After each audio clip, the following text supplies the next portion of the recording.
Asalaamu calaykum waraxmatullaahi wabarakaatuh. Halkan skill hub waaye.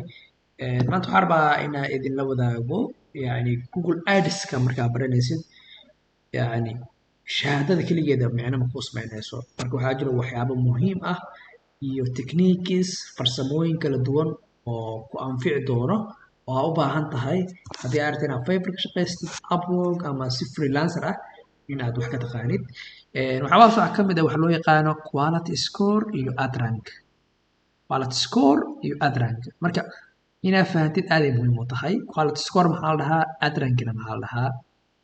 Marka xayeysiinta tusaale la sii hadda waxaan dhahnay halkaan waxaa ka raadinay digital marketing course.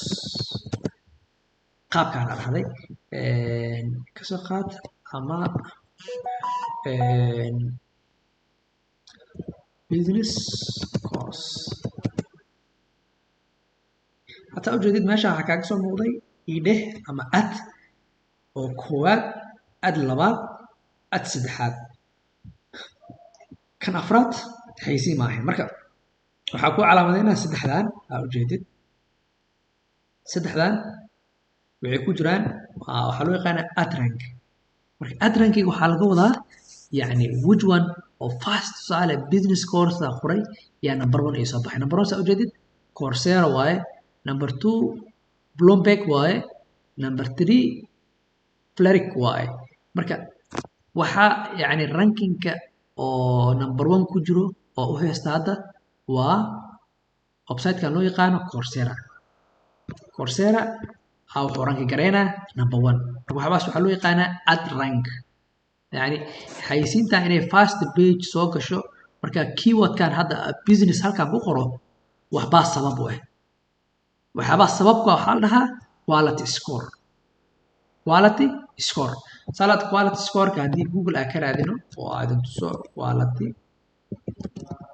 score Google Ads. marka quality score waxa waaye tool waxaa la is a diagram diagnostic tool meant to give you a sense of how well your ad quality compares. waxaa laga wadaa quality scorekan waa tool ama waa sida dhakhtar camal wuxuu kuu sheegaa xayeysiintaada 1 to 10 scoreka intay ka tahay. marka tusaale haddii aa fiirino hadda ad oo live ah tusaale Google Ads haddaa dhahno oo aa kiciyo ads.google waxaan rabaa inaa idin tuso sign in dheh si aa u fahantid quality score waxa la dhaho. okay, cancelled this one. xayeysiintaas soo kacdo waxaan rabaa inaa si practical ah u fahantid quality score maxaa la dhahaa, faa'iida ay leedahay iyo waxyaabahaas oo dhan.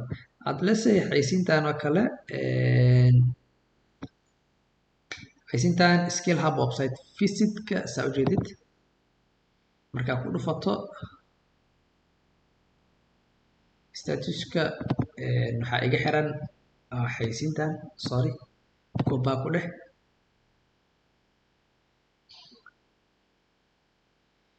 halkaa waxaa ka doorataa campaigniskaaga. waxaa arkay campaign ku kacsan insight waa dhihi kartaa. insight wuxuu ku siinaa campaign insight-kaaga xogtii oo dhammaystiran oo ku saabsan campaigniska ku kacsan iyo how well they are performing. campaignka hadda lacag balance yaa ku taagan saa ujeedid oo lacagtaas anoo bixinin waxyaabaha qaar bay tusaayo insightkayga on the way waa u dhahay.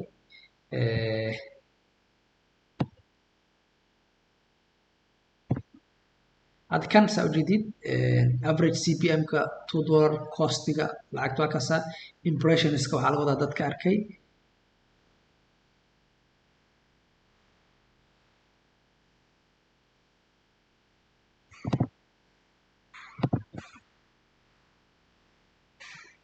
marka waxyaabaha qaar hadduu iga qarinayaa sababtoo ah cilada jirtaa waxay tahay campaignkiga wuxuu leeyahay problem oo payment issueska. anoo payment issueskan xalin waxyaabaha qaar ima tusaayo. marka hadda waxaa dhihi kartaa meeshaan ka bedeleysaa specific date haddaa rabta halkaana ka dooran kartaa last 30 days hadda xayeysiintan way ka dambeysay marka yani quality scoreka muhiim waaye waxyaabaha ay ku siinaysaa waxay tahay campaignkaga iyo sida uu perform gareynayo iyo how your waa meesha keliya ee laga qiimeeyo xayeysiintaada inay fiican tahay in kale marka yani Google Ads markaa baranaysid waxyaabaha muhiimka ah waxaa ka mid ah quality score wax loo yaqaano ad ranking sidoo kale haddii xayeysiintaada ay tahay video waxaa u baahan tahay inaad fahantid CPM wax loo yaqaano waxabaas dhan yani waxaa jirto program ah ku fargareynayno oo si dhammaystiran oo wada practical ah barnaamijkaasna websitekeena ka helaysaa haddii videoskan ama la u baahantahay inaad soo badino oo lagu sharxayo Google Adska qaybta commentiga nagu soo qora insha Allah soo kordhin doonaa